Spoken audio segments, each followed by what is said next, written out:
Hello les artistes, on se retrouve dans la suite de la théorie des couleurs, mais avec ici l'aspect pratique. Alors, pas de panique, je vous ai préparé un fichier sur lequel vous allez retrouver donc les deux dessins de ces deux cercles chromatiques. Le principe est le même, c'est juste le design qui change. Alors, pour ce faire, vous allez tout simplement le décalquer ou alors vous allez l'imprimer sur une feuille qui peut passer dans votre imprimante mais qui pourra supporter donc la matière, entre autres aquarelle, puisque ici on fera à l'aquarelle. Vous pouvez l'utiliser sur d'autres supports et ainsi adapter le médium que vous utiliserez. Une fois que vous l'avez décalqué, une petite astuce, c'est de prendre votre gomme mie de pain et de venir frotter tout doucement de manière à atténuer le trait pour qu'il ne ressorte pas en transparence par-dessous la peinture que vous allez apposer dessus. Maintenant, en avant, on va donc commencer avec une première feuille sur laquelle je vais tester donc avec vous des aquarelles, ici de la gamme Talens. Donc, moi ce que je vous conseille de faire, vous faites pause, vous attendez, vous décalquez votre truc et tout, et puis vous relancez ici. Ensuite, une fois que c'est décalqué, voilà, vous voyez que j'ai mis un petit P au-dessus de la première case qui donc viendra contenir une de nos trois couleurs primaires. Donc les trois couleurs primaires sont disposées sous forme de triangle, donc on peut relier les trois points, ça va vous donner un triangle équilatéral. Vous faites pareil sur l'autre cercle, donc, sauf que là vous allez donc avoir un triangle subdivisé en trois parties. Chaque partie du triangle contiendra une couleur primaire. Sur les côtés adjacents, une primaire plus une primaire étant une secondaire, vous aurez donc un petit S. J'ai également donc indiqué le P des couleurs primaires dans le grand cercle extérieur afin de vous montrer que vraiment toutes les couleurs qui sont créées dans le cercle chromatique sont créées à l'aide de ces trois premières couleurs.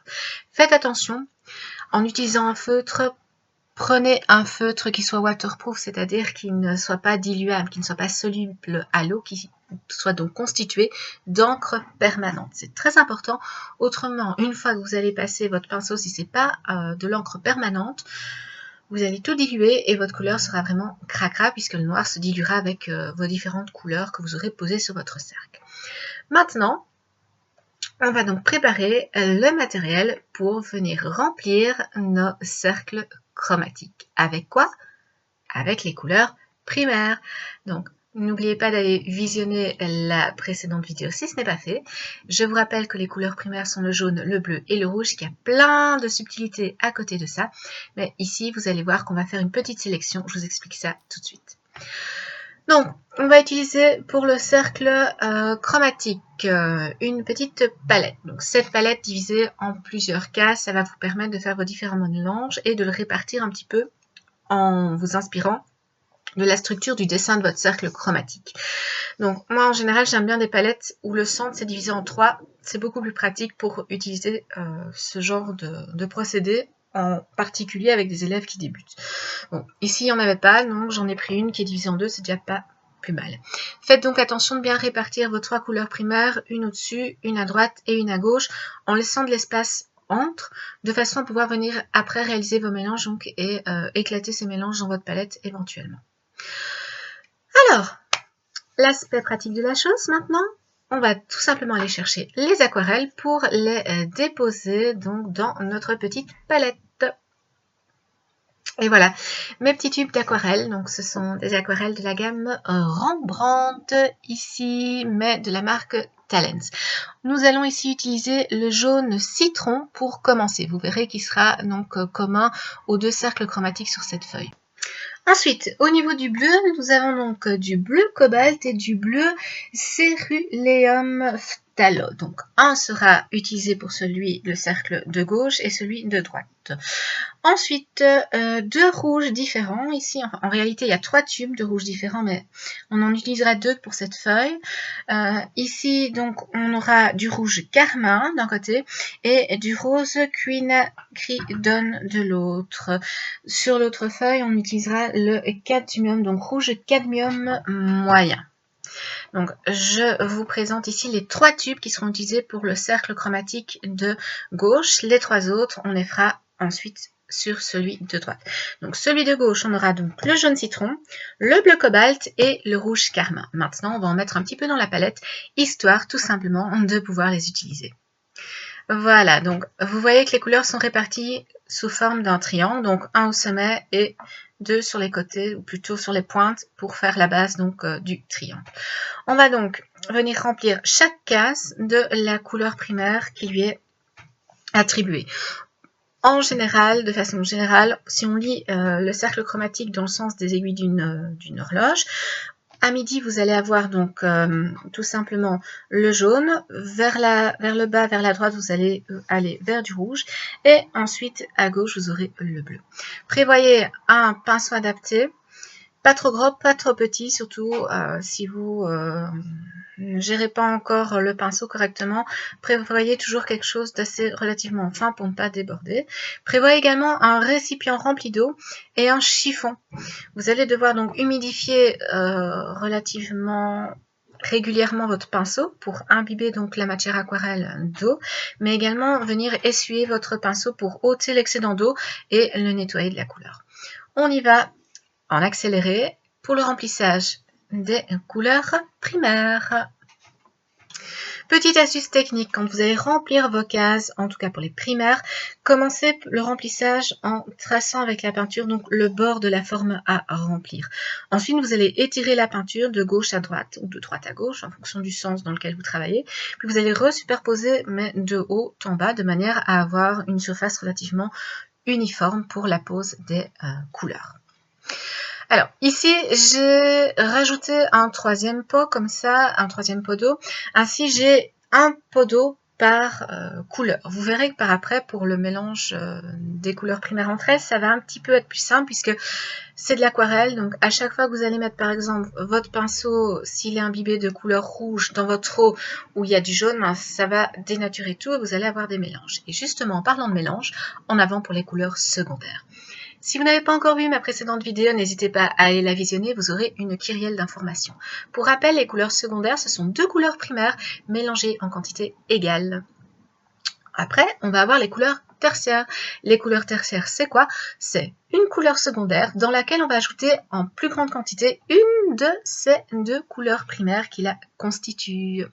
En avant maintenant pour le remplissage du cercle chromatique pour les secondaires et les tertiaires. Vous allez voir qu'on va devoir les faire en même temps pour une question d'aspect pratico-pratique. La première couleur secondaire que nous allons réaliser ensemble, c'est la couleur secondaire qui s'obtient par le mélange du jaune et du rouge. C'est, vous l'avez trouvé, la couleur orange. Je remplis donc la première case avec ma couleur secondaire de base, donc l'orange de base que j'obtiens avec un mélange de quantité égale de jaune et de rouge. Ensuite, je vais travailler pour obtenir mon orange plus clair. Donc dans cet orange plus clair, je vais avoir mon orange de base, donc ma couleur secondaire de base, dans laquelle je vais ajouter un tout petit peu de jaune et puis encore plus de jaune pour me rapprocher de la case jaune. On va faire pareil, mais avec la couleur rouge, lorsque l'on va descendre vers le bas avec notre orange. Ensuite, on va s'atteler au violet ou au mauve. Donc pour la petite parenthèse, n'oublions pas que le mot mauve est un belgicisme, que le vrai mot dans la langue française, on va dire ça comme ça, c'est le violet. Mais bon, mauve et violet, ça peut être aussi la distinction entre deux teintes de ces couleurs. Alors, donc, le bleu et le rouge en quantité égale dans notre cercle va donc nous donner un mauve de départ. Vers la droite, je vais lui ajouter plus de rouge et vers la gauche, je vais lui ajouter plus de bleu. Vous voyez directement qu'on obtient quelque chose de différent en fonction de l'ajout d'une des couleurs primaires. Alors, ici, on a une base dans des couleurs tertiaires, mais au plus le cercle va être grand, au plus vous allez avoir de cases, au plus vous allez pouvoir jouer sur la multiplication des différentes valeurs, des différentes nuances. Un cercle chromatique, on pourrait y passer des heures parce que c'est juste infini. Ensuite, notre troisième couleur secondaire, le vert, mélange par du jaune et du bleu en quantité égale pour obtenir ce vert de base. Au plus je vais rajouter de jaune dans mon vert, au plus je vais avoir un vert jaunâtre, un vert qui va donc se rapprocher d'une couleur plus chaude. Et si j'ajoute plus de bleu dans mon vert de base, je vais me rapprocher du bleu et donc obtenir un vert qui va tirer vers le bleu, mais qui va avoir une tendance, une luminosité plus froide, va-t-on dire. Voici donc les 3 tubes qui ont été utilisés, le jaune citron, le rouge carmin et le bleu cobalt. Je vous mettrai tous les numéros en barre de description pour que vous puissiez aller rechercher, si jamais ça vous intéresse, les différentes références. En avant pour le cercle chromatique de droite. Lui, on va remplacer le bleu cobalt par un bleu céruléum phtalo. On va remplacer le rouge carmin par un rose quinacridone et par contre on va garder un facteur commun qui est donc le jaune citron. Ainsi on part vraiment d'une même couleur et on garde cette couleur comme étant un point de référence.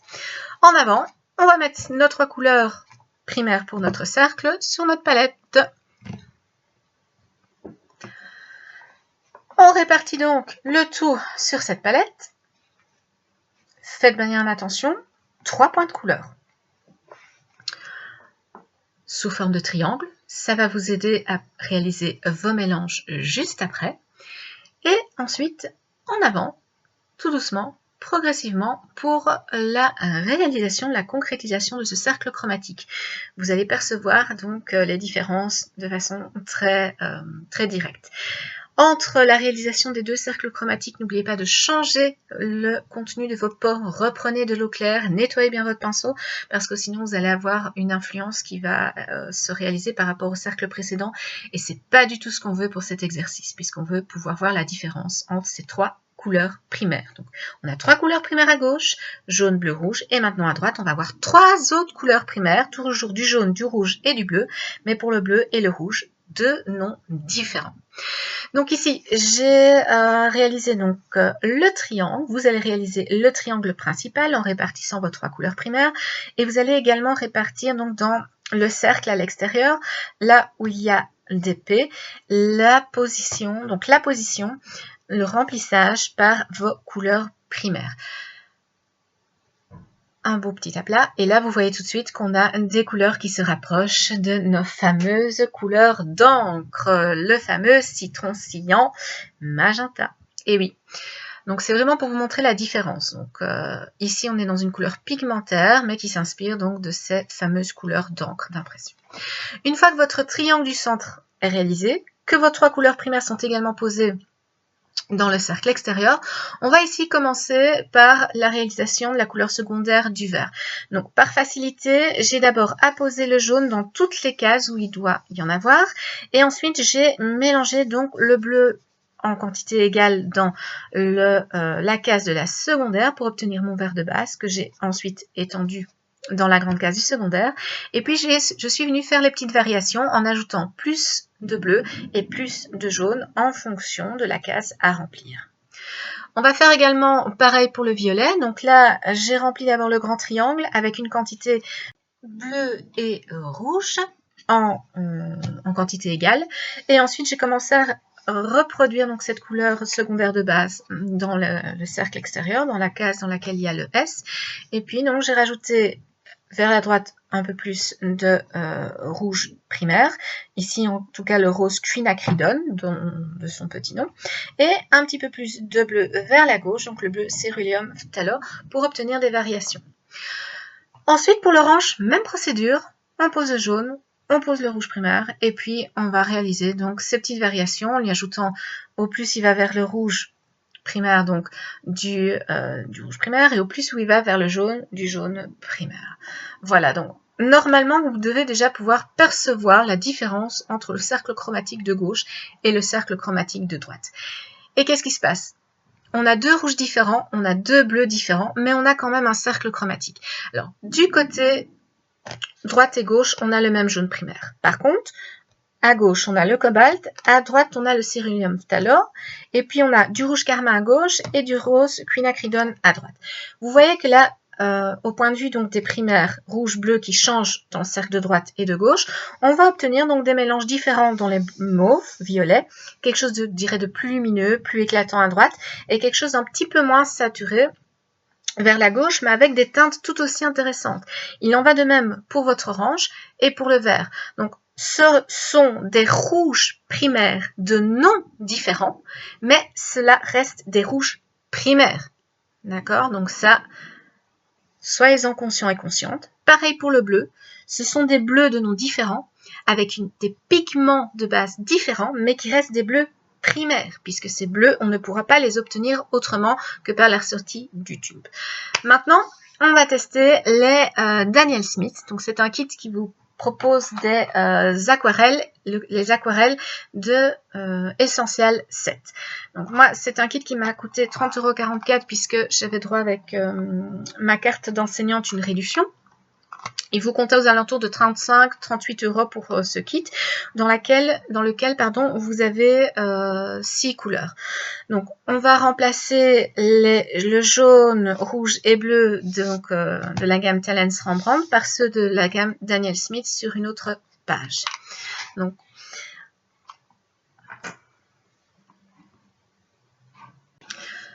même principe, décalquez à nouveau les cercles chromatiques, indiquez bien de quel type d'aquarelle ou autre médium, si vous faites avec autre chose dont il s'agit. Donc ici, ce sont les aquarelles Daniel Smith, comme je vous le disais.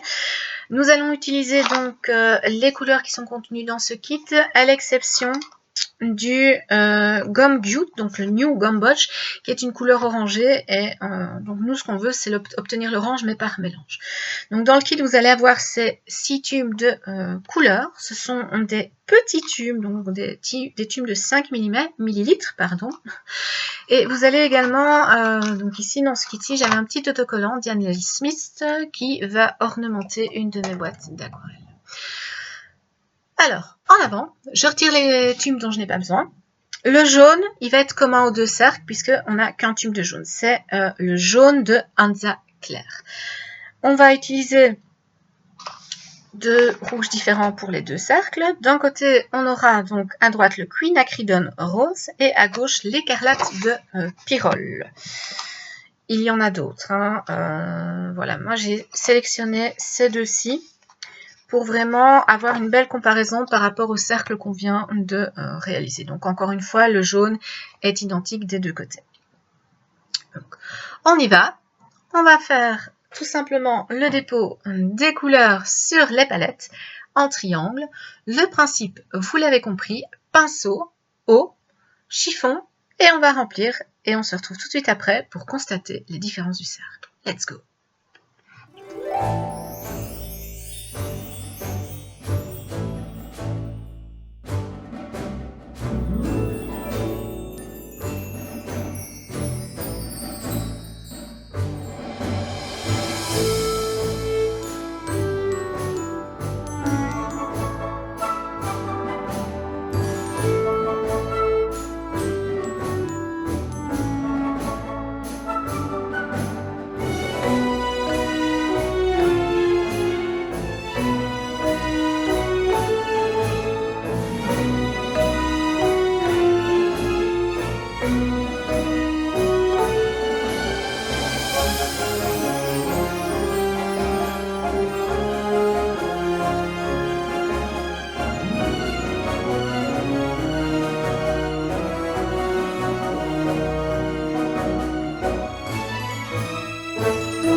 Voilà, donc le cercle chromatique est terminé avec le petit coup de patte de mon chat. Au-dessus, on a donc le jaune commun aux deux cercles, du jaune Hansa clair, tandis que à droite, pour le cercle de droite, on a le quinacridone rose, celui de gauche, l'écarlate de pyrrole, et pour le bleu, à gauche, l'outre-mer français, et à droite, le bleu phthalo. Donc vous voyez que, encore une fois, la variation du bleu et du rouge primaire, donc dans nos deux cercles, va nous donner des résultats différents. C'est très important d'en prendre conscience. C'est ainsi que vous allez pouvoir maîtriser la création de vos couleurs. Une fois que vous comprenez que le choix de vos couleurs primaires de départ influe le reste, tout ira bien. N'oubliez pas donc que les couleurs primaires sont des couleurs qu'on ne peut pas obtenir donc par mélange, ce sont des couleurs dites pures et il y a plusieurs bleus et rouges, jaunes dits primaires, donc aux couleurs pures. Je vous remonte ici le cercle chromatique avec les couleurs Talens. Donc, vous avez également une différence très frappante. Que ce soit à droite ou à gauche, on obtient donc vraiment des teintes différentes. Ça va vous permettre de varier le type d'orange, le type de vert, le type de mauve ou de violet que vous allez donc pouvoir obtenir. Et ça, tout va dépendre de ce que vous voulez réaliser comme mise en couleur. Donc, quand vous observez les couleurs des objets que vous voulez reproduire, quel est le vert que vous voyez, quel est l'orange que vous voyez, quel est le mauve violet que vous percevez, est-ce qu'il y a tendance à ce que ce soit un vert dans lequel on sent une plus grande présence de bleu, un orangé dans lequel on sent une plus grande présence de jaune. Donc c'est votre œil aussi qui va s'affiner au plus où vous allez donc vous exercer à observer les couleurs, mais également à les reproduire en faisant vos mélanges de couleurs. Donc fondamentalement, pour faire vos couleurs, vous avez besoin de vos trois primaires, du jaune, du bleu et du rouge. Maintenant, soyons clairs, c'est toujours plus fun d'avoir plus de couleurs, c'est amusant, c'est sympa, c'est gai, mais voilà, fondamentalement, c'est comme ça. Ok. Alors, je tiens quand même à vous expliquer ici que au point de vue de la couleur Talens, donc, il existe un petit livret. Je vous mettrai la référence juste en dessous. Vous allez avoir tout plein d'informations. Il y a du bon, il y a du moins bon. Ça dépend un petit peu. Mais ça peut vous donner quelques petites références. Donc, si vous avez bien suivi, vous comprenez qu'il y a trois couleurs primaires, le rouge, le bleu et le jaune, mais que selon certains, il s'agira d'une palette avec du rouge carmin, du bleu cobalt et du jaune citron. Pour d'autres, ce sera une palette avec du rouge magenta, du bleu cyan, du jaune citron. Bon, ça, je vous rappelle, ce sont des noms qui sont apparus à partir de la création des encres pour l'imprimante. Hein. Avant, au Moyen-Âge et tout ça, ça n'existait pas. Léonard de Vinci, Giotto et ainsi de suite, ils n'ont pas utilisé le magenta, le cyan et le jaune citron, pardon, mais ils ont utilisé du jaune, du bleu et du rouge qu'ils considéraient eux comme étant primaires et ils nous ont réalisé des chefs-d'œuvre. Hein. Donc voilà, ça c'est mon petit truc par rapport aux couleurs qu'on a tendance à dire primaires. Ensuite, d'autres vont utiliser du vermillon, du bleu cobalt et un jaune primaire de cadmium foncé ou moyen. Ce qui est donc important, je vous le redis, c'est que chaque palette, en fonction des couleurs primaires que vous allez choisir, et ces couleurs primaires restent du rouge, du jaune et du bleu, hein, mais ça va vous donner une palette chromatique particulière, avec une gamme de couleurs plus ou moins intensives au point de vue de la luminosité ou autre, mais ça restera de toute façon toujours trois couleurs de départ, trois couleurs de base. Il faut savoir que les différents jaunes, rouges et bleus vont varier aussi en fonction du type et de la quantité et de la qualité du pigment. Il existe des pigments de nature chimique et de nature minérale. C'est d'ailleurs pour cela que chaque marque a des kits de couleurs dites primaires différentes. Ça peut varier en fonction donc de tous les facteurs que je viens de vous dire. Alors oui, les couleurs primaires, ce que sont les couleurs primaires, quelles sont-elles? C'est un débat qui perdure depuis des siècles.